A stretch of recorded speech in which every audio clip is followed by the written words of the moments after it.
Hi, so today I'm gonna discuss CSS core competencies. I have a list of core competencies in computer system servicing NC2.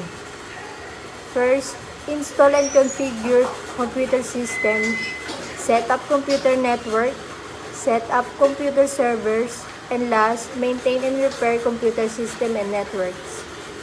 So first, I'm gonna discuss install and configure computer system.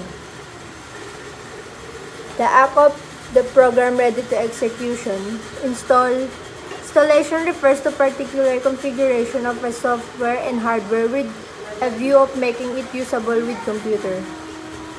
As a matter of fact, it has come to the realization of many that operating system is a very important aspect when it comes to the running and functioning of any computer devices. So next, how to disassemble and rebuild a desktop PC. First, or step 1, turn off the computer, unplug the power cord, and unplug any peripheral item attached to the computer.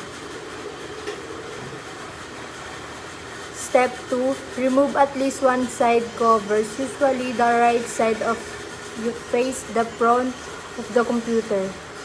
It might be easier to access the parts if you remove both sides covers. Step 3, disconnect all connectors, then remove any card readers and internal DVD players. These are usually screwed into place.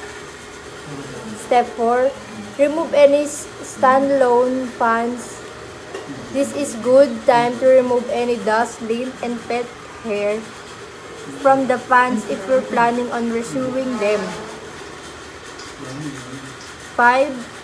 Step 5, disconnect the cables and remove the storage drive.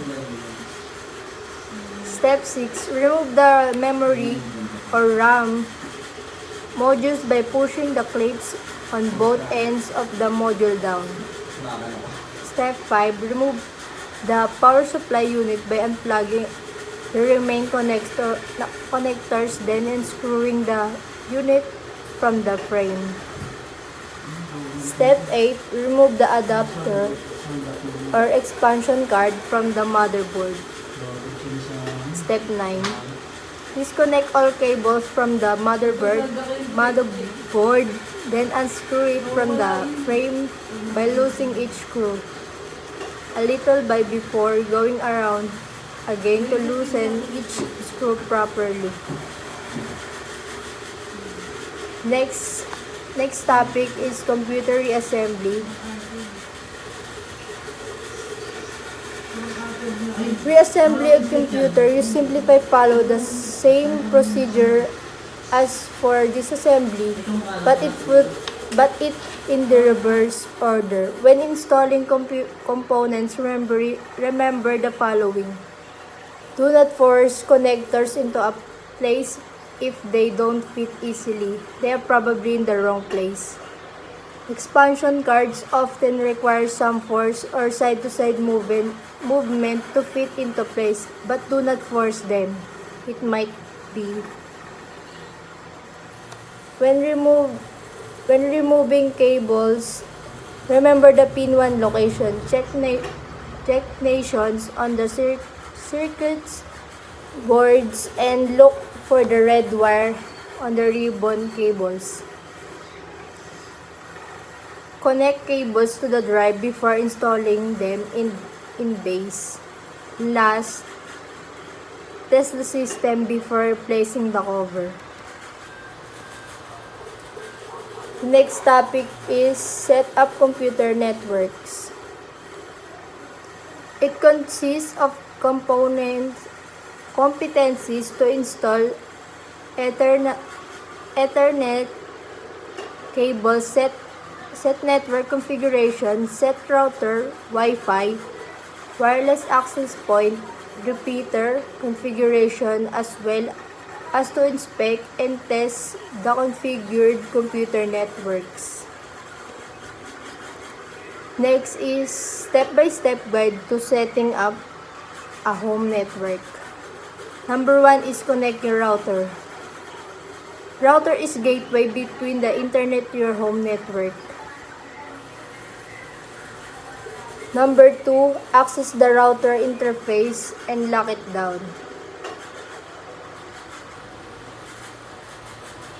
Number 3, configure security and IP address. After you've accessed the router, the next order of business is getting the security, SSID, and IP addressing settings right.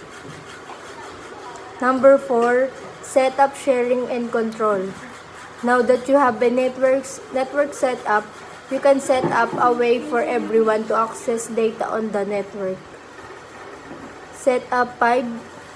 Number 5, set up user account.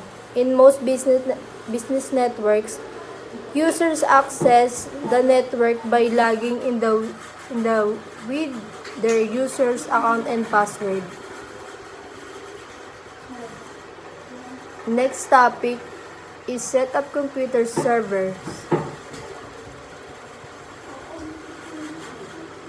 A client server network is a system where one or more computers called clients connect to a central computer named a server to share or use resources. Each client computer must use an operating system allows it to be identified to participate in the network.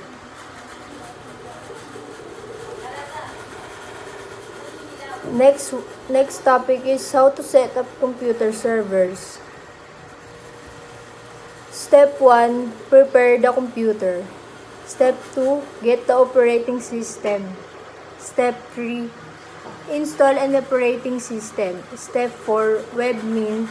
Step 5, port forwarding. Step 6, get a free domain name. Step 7, test out your website. And step 8, last, permissions.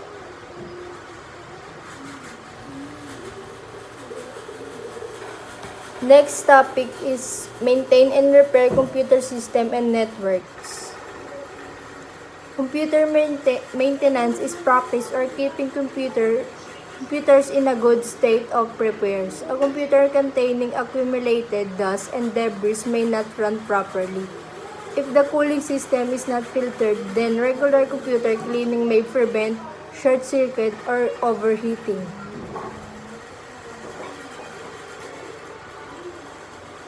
Next topic is things to maintain and repair computer system and networks. Number 1, back up your data. Make a full disk image immediately after reloading the OS and all programs. Next is cleaning dust from computer. Computer are also dust collector. Aside from looking gross and possibly being an allergy hazard, a dust computer will trap heat which can reduce its performance and lifespan. To clean it, open up the case, take it outside, blow the dust. The exterior of the case can be wiped down with a damp cloth. Be careful about using household cleaners as they easily destroy circuit board. Computers need cleaning every day to maintain it. Cleaning up your cabling and everything else too.